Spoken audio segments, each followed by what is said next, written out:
just for what it's worth, transfer news today. So nothing really out at all, which I'm surprised about. I would have thought that all of the in the knows or the journalists and the transfer mill would have already started. I would have thought that there would have been immediate. Tottenham are going to go and get Ronaldo. Tottenham are going to sign, Vinicius Jr. All that kind of nonsense. But none of that's happened yet. I guess we'll wait and see what happens after next Sunday. But we are, not that this is a surprise, but Fabrizio Romano saying that we are going to take up the option immediately to buy Kulusevski and to get hold of Romero, which is 80 million. Now, I wouldn't expect that to come immediately out of the budget, because the way that these transfers are always organised is if you're paying, let's say, 50 million quid over a 5-year contract for a player, then generally there's always wiggle room to this, but generally speaking, you'll just pay it off in 5 equal instalments of like 10 million quid a year. And I would expect, it might be different, it might be 20 million up front, it might be, and then 8 million quid instalments for the other 4, whatever. Those sorts of variables and variations happen all the time. But generally speaking, you're not going to pay 80 million quid out of your budget in one go on 2 players like that. But what is worth noting is that I do remember from the Tottenham Hotspur Supporters Trust financial breakdown of Tottenham's accounts that came out in January, that it did have an addendum in there that said that we owe something like, I might be wrong about this, but from memory, I think it was 60 million on previous transfers that we haven't yet paid off, that needs to be finalised and paid off at the end of this year. So that would be maybe players like Lo Celso, Ndombele, maybe even a smidgen of Davinson Sanchez still in there, or Brian Hill, or Serge Reguilon. Who knows, right? I'm not sure where the other players might have been, but Højbjerg perhaps. He's only been there a couple of years, so we might still owe those monies on those players, which would make sense. And from memory, that's THST said it was about 60 million. So, but that's not a problem now, because if we do finish 4th, then we basically immediately get about 40 million. For qualification. And sorry, I forgot to mention this bit. I don't know if you're all familiar with this, but if Rangers win the Europa League final, then because of the coefficient points changing, the rules around coefficients in European qualification, I'm pretty sure, again, don't quote me, and anyone that's on top of this,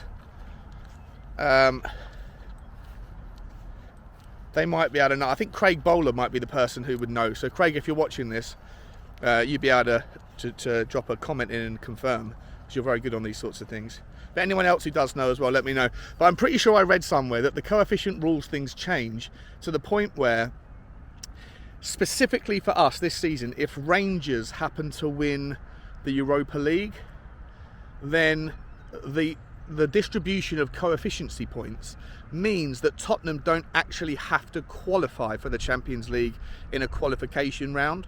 We actually get automatic qualification because of Rangers winning the league. And if Rangers don't win the Europa League, and if Rangers don't win the Europa League, then we still have to go through that qualification round in August. So I'm not sure about that. But if that happens, either way, if we qualify and we get into the Champions League proper, and that's immediately worth 40 million, plus of course getting the extra, I think it's like 5 or 6 million between finishing 4th and 5th in campaign money from the Premier League prize money, plus of course the TV money that you're going to get from BT Sports next year. It's a massive difference. So that 60 million quid that we owe on old transfers is paid for essentially, and then any money that we get on player sales, and hopefully there's a lot. Who do you want to get rid of? Ndombele? Yes. Lo Celso? Hopefully in a swap deal for like a Pau Torres, but yes. Do you want to get rid of Sanchez? Probably, right? Yeah, in fact yes. Would you want to get rid of Joe Rodon? Probably. Cameron Carter-Vickers? Yep, a 6. Bergwijn 7, Winks 8, depending on how you feel. Emerson 9, maybe Serge Reguilon 10, maybe even Lucas Moura 11. I don't think Lucas Moura would go. I don't mind him hanging around. I like Lucas generally. I think he's a good team player.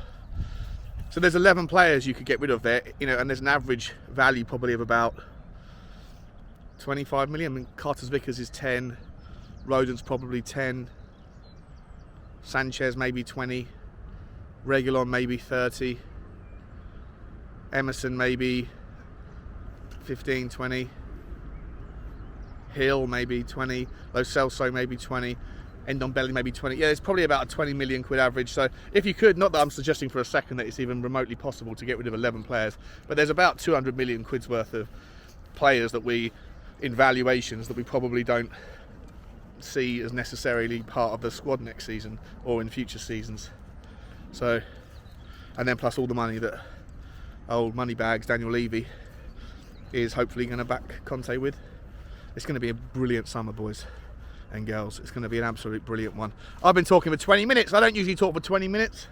Sorry, I've been rambling on. Maybe I should break this down. Maybe I should do a stream later to get some stuff off my chest. What do you think? Let me know in the comments. As always, guys, as always, like, share and subscribe. And finally, bye-bye.